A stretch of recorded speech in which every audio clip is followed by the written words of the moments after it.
Alrighty, we're in chapter 24, verse 13. In chapter 23, Job answers his friend, and he, pretty much says, you've been talking about the rich not prospering and all that, and it's just a bunch of bunk. And then in 24, he says, he talks about the Almighty and judgment, and why and how patient the Almighty is, and how he would, if it were him, judgment would be quicker. And, we talked a little bit about what would happen if judgment was quicker, and BJ kind of summed it up. She said, well, if judgment was quicker, there wouldn't be anybody on earth. God would settle it quickly. So that brings us to 13 through 17. So someone read 13 through 17. There are those who rebel against the light, who do not know its ways or stay in its paths. When daylight is gone, the murderers rise up and kills the poor and needy. In the night he steals forth like a thief. The eye of the adulterer watches for dusk. He thinks no eye will see me, and he keeps his face concealed. In the dark men break into houses, but by day they shut themselves in. They want nothing to do with the light. For all of them, deep darkness is their morning. They make friends with the terrors of darkness. Okay. Here's a kind of a comparison between light and dark. And if you go into the Bible, light is pretty much characterized as good, and dark is pretty much characterized as bad. And when I was growing up, probably 90% of all crimes were committed in the dark. During the day, we ran all over the neighborhood. I mean, nobody worried about what was going to happen to the kids as long as the sun was up. We fell out of people's trees, broke our arms. Nobody sued anybody. I mean, it was just a friendly neighborhood, and everybody more or less got along. There were, my mom got in spats with people, but it wasn't vicious. And kids were safe. We could leave our bikes. We left our bikes laying on the front yard for days, and nobody stole anything. What about now? It's not the bike you're worried about now. Say what? It's not the bike you're worried about now. It's the kids and the... No, I mean, the world has become progressively evil. The Bible said it would. The Bible says that in the end times, family members will rise up against each other. Neighbors will be at odds with each other, and evil will explode on the face of the earth. Crooks don't care anymore whether it's light or dark. They just break into your house and haul the stuff off, and things have gotten a lot worse. And then sue you for shooting them. I'm sorry? And then sue you for shooting them. Make sure you kill them. Don't shoot them unless you're serious, because they'll sue you and you'll be living on the road and they'll be living in your house. It's happened hundreds and hundreds of times. The eye of the adulterer watches for dusk. When I was a kid, you had to get really deep into late night before anybody ever even used a four-letter word. Now, don't turn on the Comedy Channel. Oh my goodness. I was just strolling around. I saw something that looked interesting. I turned it on, and I heard the F word 6 times in 2 minutes. And just, That was probably a commercial. I'm sorry? And that was probably a commercial. I hate that channel. I mean, Or was it Janice telling you to change the channel?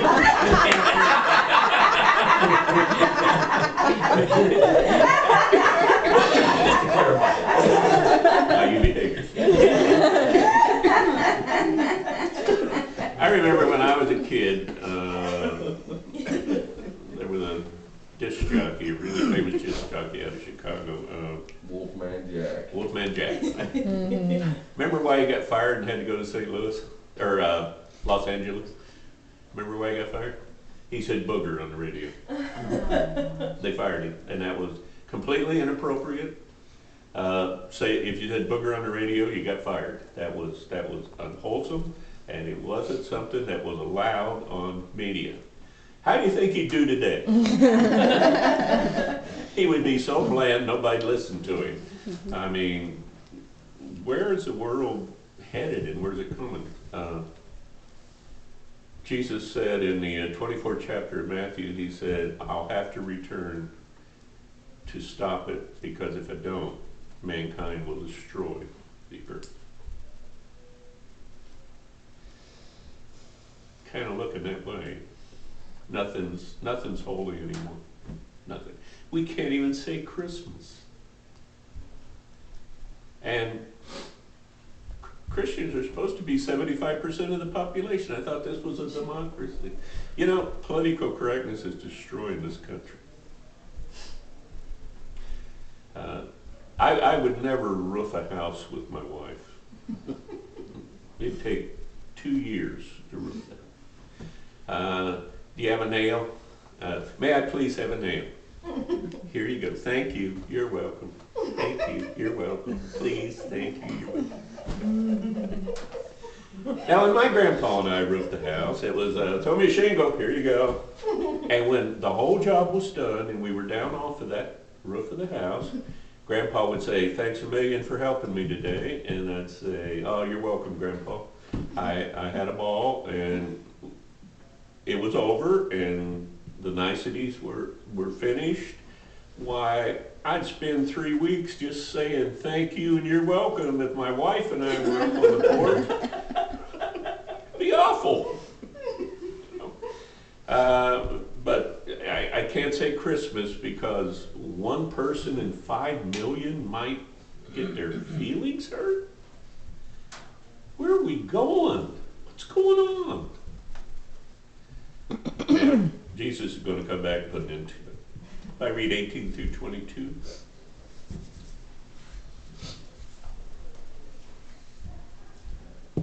Yet they are found on the surface of the water. Their portion of land is cursed, so that no one gets to the vineyards. As heat and drought snatch away the melt of snow, so the grave snatches away those who have sinned.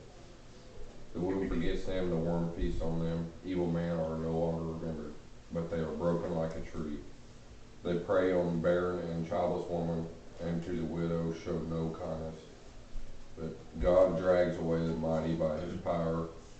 Though they become established, they have no assurance of life. Go ahead and read it again. They may let them rest in a feeling of security, but his eyes are on their ways. For a little while they are exalted, and then they are gone.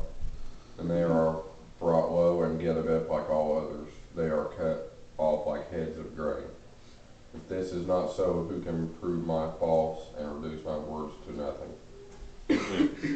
He's saying here, in the end, when it's all said and done, God has the final say and there will be justice. Now, how does that sit when you're neck deep in alligators?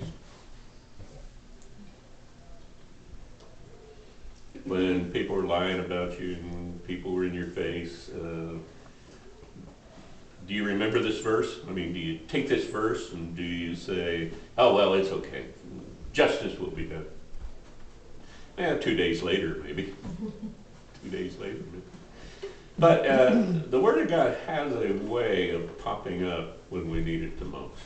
It's like we can hear it in our minds. A verse will come to our mind. Maybe that we didn't even know, that hadn't heard for years, but it was the Holy Spirit had recorded it there and had kept it there for those moments when times get tough and we have to fight against it. I want you to remember one thing while you're young. That BJ Snyder, while you're young. Don't worry, we'll tell her. That's going to get to her, isn't it? Okay, while you're young, I want you to remember one thing. Pain outlives pleasure. Pain outlives pleasure. I'll give you an example. I hate Christmas. I hate Christmas. When I see the first Christmas decoration, it's like a dark cloud just kind of settles on me. And it's going to be a little different with grandkids this year, I think, but it's like, I wish we didn't have to go through this. Because for 17 years, when I was growing up, on Christmas and on Easter, my dad and mom were mad at each other. Stone cold silence. Christmas Eve, everything would be fine. Christmas morning, everybody was mad. I mean, Dad would sit there with his arms folded and his eyes closed, and Mom would sit over on that side of the room, tapping her left foot and staring out the window with a stony face. And at some point, and we'd all be sitting around the tree, and at some point, Mom would say, "Go ahead, open your presents." Now, since I left home when I was 17, Janice has done everything she could to make Christmas the most wonderful. Janice loves Christmas. She starts Christmas in October, running around talking about different things. Oh, look at that wreath! Yeah. Not even Thanksgiving. It's not even Halloween yet. Look at that wreath! Look at it. And for 48 years, Christmas should have been the most wonderful. I mean, Janice just absolutely makes Christmas the happiest moment of the year. I mean, she's bubbly and she's happy and she's running around, and I'm going, slow down. Because the pain lives longer than the pleasure. You know, when you're young and you're laying the foundation for the rest of your life. And my first 17 years has made Christmas miserable for 48. And I fight it. I try to remember, well, this is Jesus' birthday, yeah, and somebody steps on my foot at the mall and stuff. Get the crowbar out. You got to be real careful when you're young and when you're laying these foundations that you don't let this mess get to you, and that you don't allow people to set this negative tone that's going to hang over you for the rest of your life. Job didn't do that. Job's right back to Jesus. He ends this and he says, I don't care what you said, I don't care how it is. In the end, Jesus Christ is boss. He's going to be in charge. He is going to bring justice. And it's really not my concern. It's really not for me to worry about. Have you ever been burglarized? Well, it is awful. I mean, it's like you've been violated. I mean, somebody came in your house, dumped out all your drawers, and it is a lucky thing that I never ever found out who did it. And it happened to us like 3 times. I never found out who did it. Because if I would have, I'd be in jail today. It makes you so angry and so upset. And if you don't turn it over, and if you don't give God control of it, nasty things are going to happen. And still, a lot of we were burglarized like 3 times in the 70s. Now that was 40 years ago. And still, when I pull up to my yard, I'll look over to my yard, and if anything looks out of place, that dread comes over me that where's the gas can? The gas can was, I thought the gas can was supposed to be there. I thought the lawnmower was, something doesn't look right. And because the pain will outlive the pleasure. You'll end up allowing the pain to rule your life, and you will not be able to enjoy the pleasure. You cannot let the world and other people and the devil come along and lay this guilt trip on you or lay these problems on you, because when you're 50 and 60 and 70 years old, you'll be a basket case. You will. You can't receive it, and you can't keep it. You gotta let go. You gotta let go. I still dread Christmas no matter how hard I find it. And it's because 17 years have destroyed the 48. Don't do that. Don't let the anger create situations that you'll have to grieve for the rest of your life. Don't do it. Just turn to God and turn to the Word, or sing a song, or do whatever you can, but don't let it take your life from you. Because it will. It will. Okay, Bildad raises his ugly head and opens his mouth again. And that's real short. Read the whole thing. Then Bildad the Shethite replied, Dominion and awe belong to God. He establishes order in the heights of heaven. Can his forces be numbered? Upon whom does his light not rise? How then can a man be righteous before God? How can one born of woman be pure? If even the moon is not bright, and the stars are not pure in his eyes, how much less man, who is but a maggot, a son of man, who is only a worm? Okay. True or false?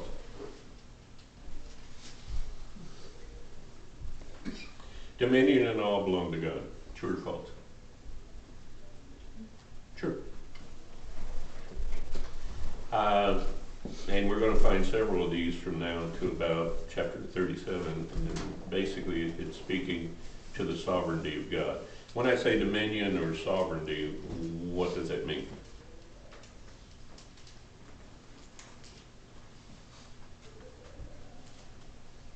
Power or will. Okay, that's part of it. Total control. God has total control. He had total control, he had total control over Hitler. And the end result was Hitler being face to face with Jesus and justice being done. Now, I don't know how that turned out. We'll find out someday. I know how I wanted it to turn out, but who knows? I mean, maybe Hitler was sick, and maybe sickness is not a sin. I don't know how it turned out. I suspect I know, but we won't know till we get there. But in the end, it's totally and completely in God's hands. I was working at the Habitat House last week, and a real old hippie walked across the room. And I looked at him and he said, "What do you think about God?" I was digging around my truck looking for a crescent wrench, and I looked at this guy with hair down to his shoulders, and he must have been 70 years old, standing there in old clothes. He said, "What do you think about God?" I said, "Well, what's behind the question?" I said, I've been teaching Sunday school for 60 years and we're still figuring it out. I said, "What's behind the question? Do you believe there's a God?" "Absolutely." "Don't you?" "Yeah, I believe there's a God, but I don't understand him." "Okay." And we got into this conversation, and for like 3 hours we stood there in this driveway talking about God. And during the middle of that, he'd say, "Well, if God was really what he was supposed to be, children wouldn't be being raped and this and that." And we kind of went into this, and I said, "Well, what if God's justice was instant? What if it was instant? What if God said, 'Up, sin,' and zapped you?" "Well, there wouldn't be anybody on earth." I said, "Well, is that the way you want it?" And we went on and we went on and we went on. And, you know, he was hanging on to that. Bad things wouldn't happen if there was a real God in charge. Well, God is in charge, and why do bad things happen? I looked at him and I said, everything bad that goes on in this earth was created by us. It wasn't created by God. It was a consequence of our sin. Everything. Oh, so it's our fault. I said, well, yeah. Afraid it is. I don't believe that. I said, you know, it doesn't much matter what you believe, because when it's all said and done, we're all going to be standing face to face with God. I said, if I pointed a gun at you and you said to me, I don't believe in guns, and I pulled the trigger, would it matter whether you believed in guns or not? And he looked at me and he said, well, I'd probably start believing in bullets. Which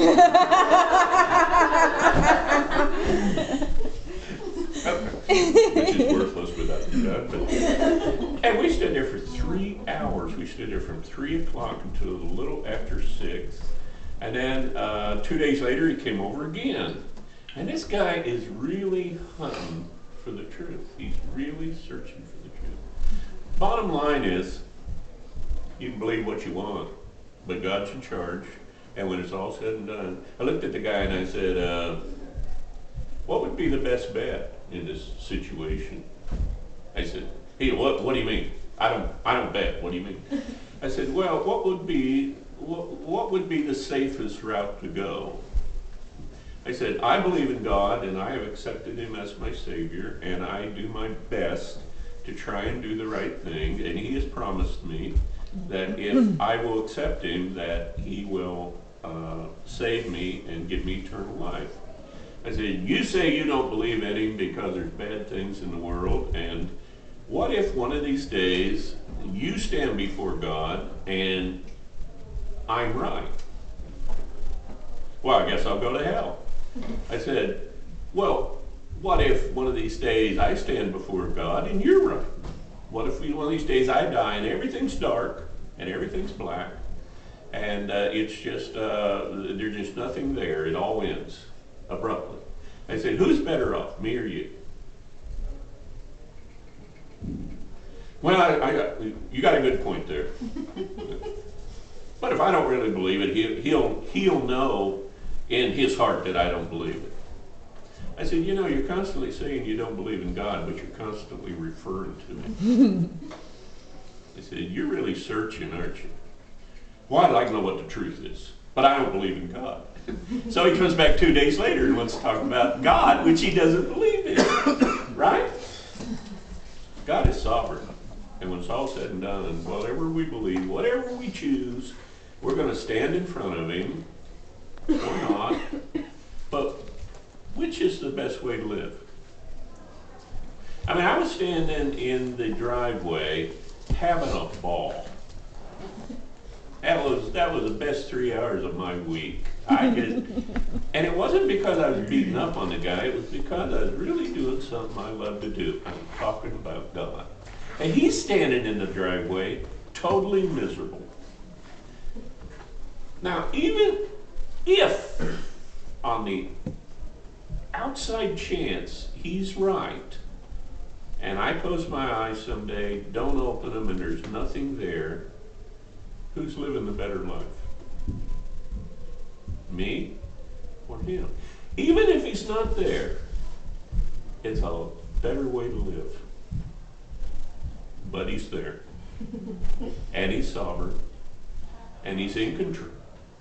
And no matter what happens to me next week, God has taken notice of it.